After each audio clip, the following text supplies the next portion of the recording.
देखिए, defence fund में HDFC defence fund को छोड़कर, क्योंकि वो काफ़ी टाइम पहले लॉन्च हुआ था, तो वहाँ पर जो लोग पैसे लगाए उनके पैसे वसूल हो गए और वहाँ पर बहुत अच्छा खासा रिटर्न्स देखने को मिला था। उसके बाद Motilal Oswal defence index fund launch किया गया। उसके बाद आईसीआईसी ने भी अपना फंड लॉन्च कर दिया। फाइनली इन दोनों फंड के जो हालतें हुई हैं आज के डेट में बहुत ज़्यादा बुरा है। और जब से ये फंड लॉन्च हुआ है तब से अगर देखा जाए तो यहाँ पर लगातार कंटिन्यू गिरावट हो रही है और अभी भी 10, 12, 14% की गिरावट हो ही रही है। इस तरह है ही है इस फंड के अंदर, समझ रहे हैं ना। तो यहाँ पर काफ़ी सारा प्रॉब्लम है, लेकिन अब जो वक्त शुरू होने वाला है, अब और भी ज़्यादा डिफेंस फंड गिरने वाले हैं। डिफेंस के स्टॉक्स भी बहुत सारे गिर रहे हैं और अब और भी गिरेंगे। क्या क्या रीज़न है उसके ऊपर हम डिटेल्स में बात करेंगे और यही मेन है, रीज़न का समझना बहुत ही ज़रूरी है, क्योंकि आपको समझ में आना चाहिए कि भाई गिर क्यों रहा है और आगे क्यों गिरेगा। तो गिर क्यों रहा है उसके ऊपर तो हम बहुत सारी बातें कर चुके हैं। अभी फ़िलहाल में क्यों गिरने वाला है उसके ऊपर हम डिटेल्स में बात करेंगे। तो वीडियो बहुत ही इंटरेस्टिंग होने वाली है। एक लाइक कर दीजिए, शेयर कर दीजिए। चैनल को अगर अभी तक आपने सब्सक्राइब नहीं किया है तो चैनल को भी ज़रूर सब्सक्राइब कर लिए, क्योंकि इस तरह के इंटरेस्टिंग कंटेंट मैं आपके लिए लेकर आता रहता हूँ। देखिए सर, डिफेंस सेक्टर की एक बहुत ही बेस्ट कंपनी है जिसके बारे में मुझे लगता है बहुत ज़्यादा बताने की ज़रूरत नहीं है। अगर आप मार्केट में कुछ दिनों से हैं और डिफेंस वगैरह के जो स्टॉक्स है अगर उसको आप देखते रहते हैं, पढ़ते रहते हैं, तो बहुत कुछ उस कंपनी के बारे में बताने की ज़रूरत नहीं है। कंपनी का नाम है कोचिन शिपयार्ड। कोचिन शिपयार्ड ये एक पीएसयू कंपनी, बोले तो मतलब सरकार की भी बहुत ज़्यादा हिस्सेदारी है इस कंपनी के अंदर। तो यहाँ पर क्या कहते हैं कि ओएफएस ओपन हुआ है, समझ रहे हैं ना। ओएफएस के जरिए बहुत सारे शेयर्स बेचने का फैसला किया गया है सरकार द्वारा। सिंपल वर्ड में अगर कहा जाए, जिससे आपको बिल्कुल क्लियर समझ में आ जाए, तो आप ये कह लीजिए कि सरकार की जो हिस्सेदारी है उन हिस्सेदारी में से 5% सरकार सेल करना चाहती है।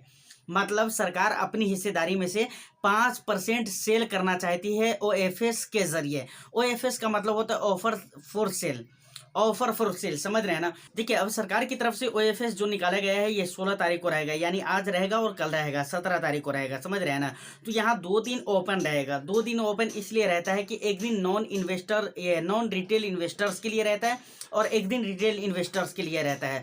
आज की अगर मैं बात करूँ तो नॉन रिटेल इन्वेस्टर्स के लिए है, समझ रहे हैं ना।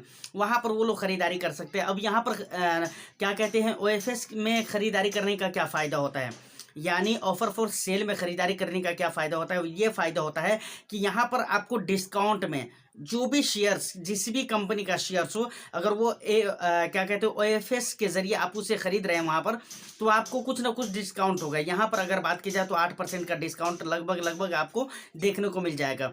तो अब यहाँ पर कहने और सुनने वाली बात ये है कि भाई सरकार, सबसे पहली चीज़ तो यहाँ पर समझने वाली ये है कि जब सरकार खुद अपनी हिस्सेदारी को सेल कर रही है तो इससे एक नेगेटिव इम्पैक्ट पड़ेगा इन्वेस्टर्स के ऊपर और उनके माइंड के ऊपर, क्योंकि लोगों का माइंड सेट है, अगर किसी चीज़ को, अगर कोई किसी चीज़ का मालिक ही अगर उसको सेल कर रहा है तो भाई जाहिर सी बात है लोग समझते हैं कि आखिर क्या रीज़न है, ज़रूर कुछ ना कुछ कमी है, कुछ ना कुछ बुराई, कुछ ना कुछ प्रॉब्लम है जिसकी वजह से इसको बेचा जा रहा है।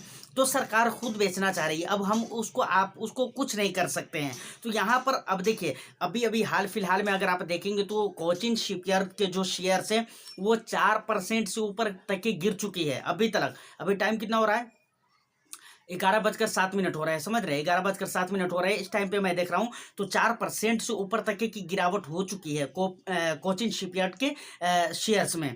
अभी देखिए पूरे दिन में कितनी गिरावट होगी। तो मतलब कहने का यह है कि भाई इम्पैक्ट पड़ेगा किस पे, डिफेंस सेक्टर की जो और दूसरी कंपनीज है उन कंपनीज के ऊपर भी इसका पूरा इम्पैक्ट आपको ज़रूर ही देखने को मिलेगा। तो ये सबसे पहली बात है। अब डिफेंस सेक्टर के ऊपर अगर उसके स्टॉक्स और इस क्षेत्र में काम करने वाली जो भी कंपनीज हैं, अगर उसके स्टॉक्स के ऊपर पूरा इम्पैक्ट पड़ेगा तो क्या लगता है आपको म्यूचुअल फंड के ऊपर क्या कहते हैं उसका इम्पैक्ट नहीं पड़ेगा? बिल्कुल 100 to 10% उसका इम्पैक्ट आपको देखने को मिलेगा।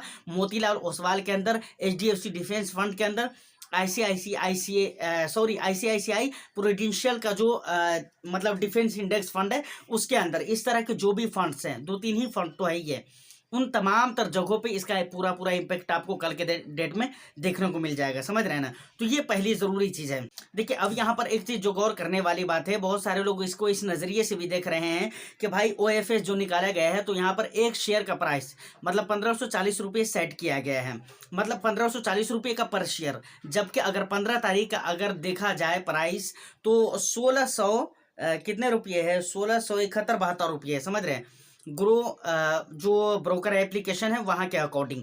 अब अलग अलग वेबसाइट पे थोड़ा सा का फ़र्क या आपको यहाँ पर देखने को मिल सकता है प्राइस के अंदर, तो उसमें कोई दिक्कत वाली बात नहीं है। लेकिन 1671-72 रुपये इसके प्राइस थे 15 तारीख को, 15 अक्टूबर 2024 को, इस तारीख की मैं बात कर रहा हूँ, समझ रहे हैं ना। तो अब यहाँ पर फ़ायदे ये हो सकता है कि बहुत सारे लोग सोच रहे हैं कि भाई 1600 का शेयर था, 1671-72 रुपये का, अब वो 1540 रुपये का ही मिलेगा, तो डिस्काउंट यहाँ पर देखने को मिल जाता है लगभग 8% का। तो ये एक अच्छी बात है। लेकिन एक बात और भी है जो इससे भी ज़्यादा गौर करने वाली है, वो ये है कि भाई अभी तक इस कंपनी का शेयर 4% गिर चुका है, और मुझे लगता है 2 बजते बजते तक कि इससे भी ज़्यादा की गिरावट हो जाएगी। 1:30 बजे, 1:15 बजे, 1:30 बजे, 2 बजे तक इससे भी ज़्यादा की गिरावट हो जाएगी। तो भाई जब उससे ज़्यादा की गिरावट मार्केट के अंदर ही हो रही है, उससे कम प्राइस पर मार्केट के अंदर, उससे ज़्यादा डिस्काउंट पे मार्केट के अंदर ही मिल रहा है, तो क्या ज़रूरत है हम OFS के ज़रिए ख़रीदें। तो ये ज़रूरी चीज़ है। अब देखिए एक चीज़ और भी कहा जा रहा है कि जब शेयर सस्ते होंगे तो और भी ज़्यादा लोग खरीदेंगे, बहुत ज़्यादा लोग इसको खरीदेंगे। तो देखिए क्या होता है, ये सारी बातें देखने वाली है। लेकिन ओवरऑल अगर मिला जुला कर कहा जाए कि भाई डिफेंस सेक्टर के जो फंड्स है उनमें तो बहुत बुरा हाल होने वाला है। अब यहाँ पर 2-3 बातें जो कि आपको ध्यान में रखना चाहिए। कुछ बातें हैं जो कि स्टॉक इन्वेस्टर्स के लिए और कुछ बातें म्यूचुअल फंड इन्वेस्टर्स के लिए।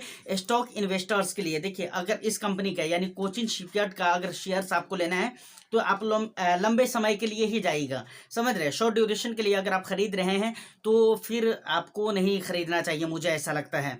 और ट्रेडिंग वगैरह कर रहे हैं तो फिर कोई बात ही नहीं है। FNO वगैरह है तो वहाँ पर कोई बात नहीं है, वहाँ उसके बारे में कोई बात नहीं करूँगा, समझ रहे हैं ना। और लॉन्ग टर्म इन्वेस्टिंग के अगर व्यू से अगर आप देख रहे हैं तो लंबे समय के लिए जाइए, शॉर्ट ड्यूरेशन में मत आइए। उसके अलावा अगर आप म्यूचुअल फंड के इन्वेस्टर्स हैं तो देखिए मैंने बराबर इस बात को कहा है कि आप अपने रिस्क के हिसाब से ही निवेश करिए। बहुत ज़्यादा पैसा सेक्टरल एंड थीमेटिक फंड में या किसी एक थीम के ऊपर कोई फंड अगर मतलब किसी एक सेक्टर के ऊपर, किसी एक थीम के ऊपर अगर निर्भर है तो ऐसे फंड के ऊपर बहुत ज़्यादा पैसा लगाने की ज़रूरत नहीं है। देखिए मैंने भी अपना निवेश करके रखा हुआ है मोतीलाल डिफेंस इंडेक्स फंड के अंदर, तो मैंने बहुत ही कम पैसा लगाया, इसलिए मुझे टेंशन नहीं है, समझ रहे हैं ना। और मुझे टेंशन रहेगा भी नहीं, क्योंकि मेरे पास अभी बहुत सारा समय है। मैं एटलीस्ट 4 से 5 साल, 6 साल के लिए जाऊंगा ही। 4 से 5 साल तो मेरा तय है, रखा हुआ है। तो इतने टाइम के लिए मैं जाऊंगा, तो मेरे पास बहुत सारा समय है। बाकी आप अपना देख लीजिए। शॉर्ट ड्यूरेशन है तो अगर आपने ज़्यादा पैसा शॉर्ट ड्यूरेशन के लिए अगर आपने निवेश कर दिया तो ये तो सबसे पहले सिरे से गलती हो गई। और दूसरी बात, अगर आपने ज़्यादा पैसा निवेश कर दिया है तो अभी भी आप एवरेज कर सकते हैं, यानी वहाँ से आप कुछ पैसे निकालिए और अपने रिस्क प्रोफाइल के हिसाब से आप उसको दूसरी जगह पे शिफ्ट कर सकते हैं। तो उम्मीद करता हूँ कि ये सारी इन्फॉर्मेशन है, बट आप इन तमाम तर मुद्दों के बारे में कैसे क्या सोचते हैं आप मुझे कमेंट सेक्शन में आप अपना वैल्यूएबल फीडबैक ज़रूर दीजिएगा। उम्मीद करता हूँ कि वीडियो आपको अच्छी लगी हो तो एक लाइक कर दीजिए, शेयर कर दीजिए। चैनल को अगर अभी तक आपने सब्सक्राइब नहीं किया है तो चैनल को भी जरूर सब्सक्राइब कर लीजिए। मैं फिर मिलता हूं किसी नेक्स्ट एंड इंटरेस्टिंग वीडियो में। जब तक के लिए all the best. Thank you for watching.